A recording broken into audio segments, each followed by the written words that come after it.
Hello, students. In today's session, let us learn about the constitutional amendments for GST. This is the seventh module of our course GST. Now, what is the meaning of constitutional amendment? A constitutional amendment refers to a formal change or addition made to a country's constitution.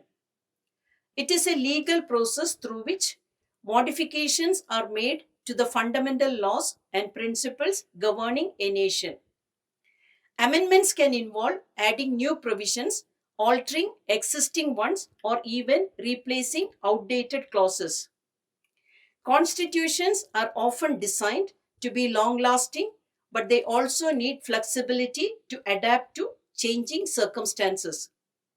So let us look at the constitutional amendments needed for implementing GST in our country, the need for those changes and its importance, etc.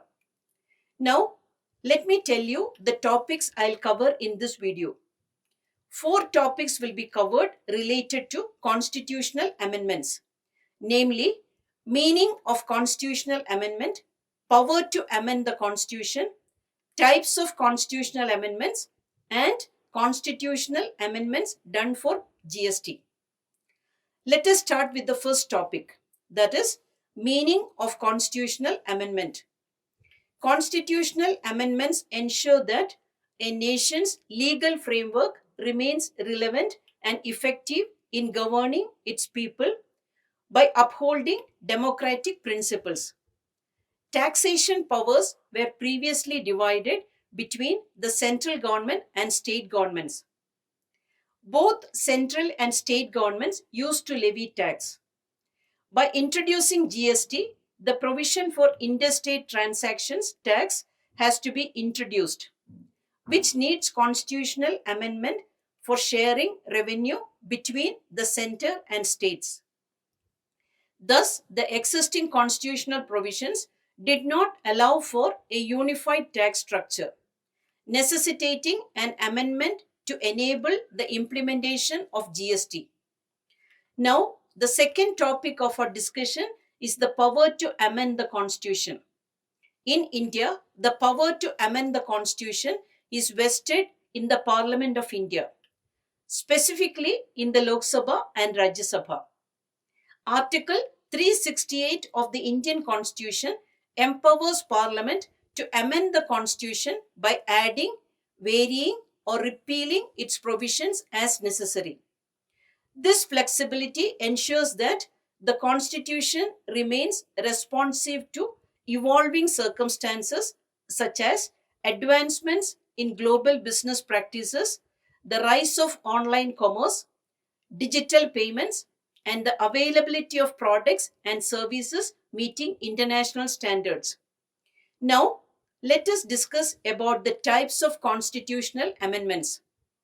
As per Article 368, amendments to the Indian Constitution can be classified into 3 types. The first category is amendment by simple majority.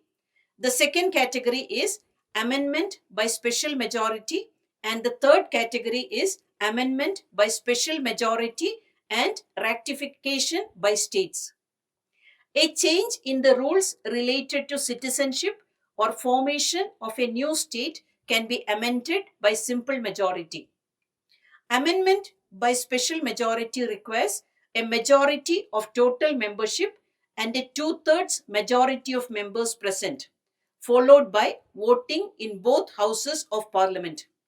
For example, changes in the fundamental rights or judicial powers can be amended by special majority. GST was introduced by making amendments in the Constitution by special majority and ratification by states.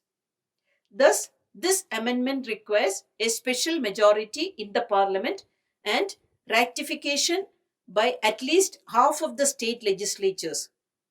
Other examples for this type of amendment is that distribution of powers between the center and states, election of Indian president, and changes in the power of Supreme Court and High Courts. While most constitutional amendments require a special majority under Article 368.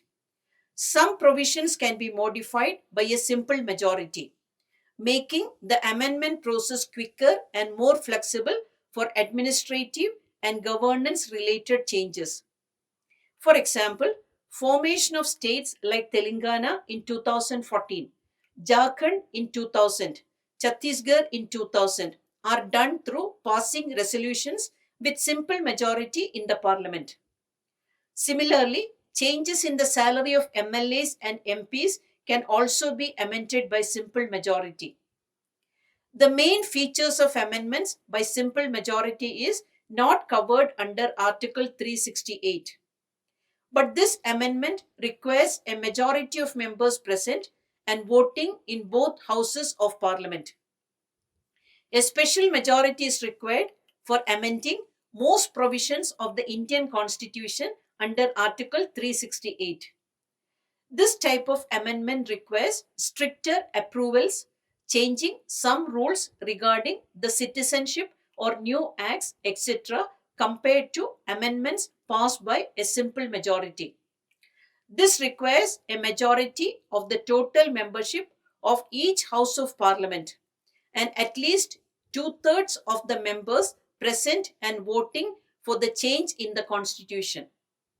This type of amendment is required for most fundamental rights and directive principles related to individuals. Now, let us look at constitutional amendment needed by special majority of parliament along with ratification by at least half of the state legislatures. This type of constitutional amendment is required for election of the President of India and for distribution of legislative powers between the central and state governments. Thus, for implementing GST, amendment by special majority and ratification by states was needed as the revenue sharing for interstate transfer has to be implemented. The introduction of the Goods and Services Tax or GST in India required a constitutional amendment because it significantly altered the taxation powers of the central and state governments. Before introducing GST in our country, taxation powers were divided between the center and states. The 101st Constitutional Amendment Act was essential to implement GST in India, ensuring a uniform tax system while maintaining the fiscal balance between the center and states.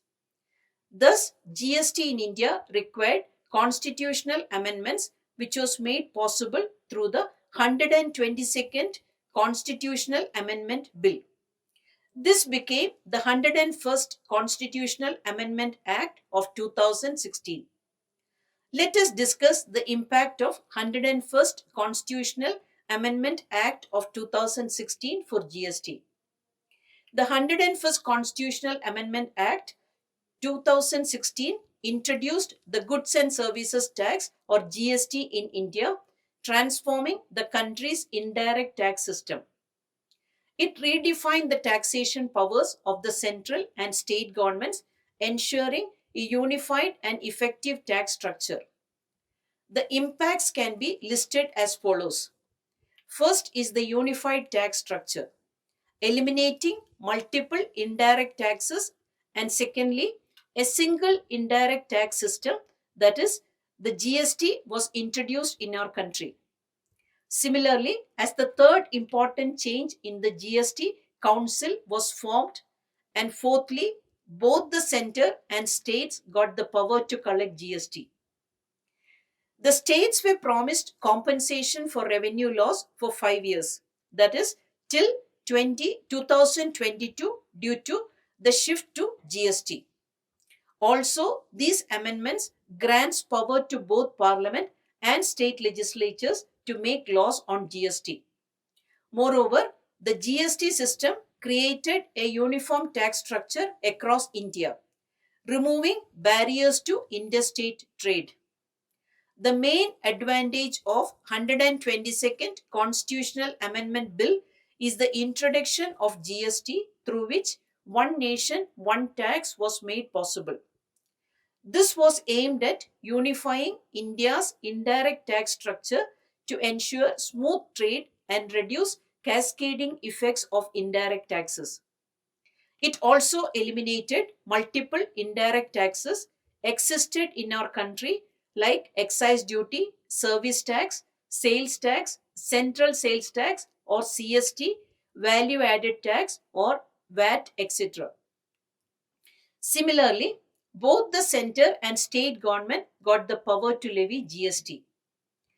GST Council was formed to decide GST rates, exceptions, and tax policies.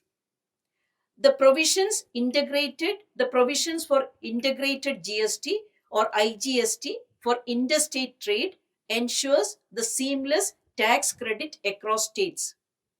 States can now levy taxes only on petroleum, alcohol, and stamp duties which are exempted from GST.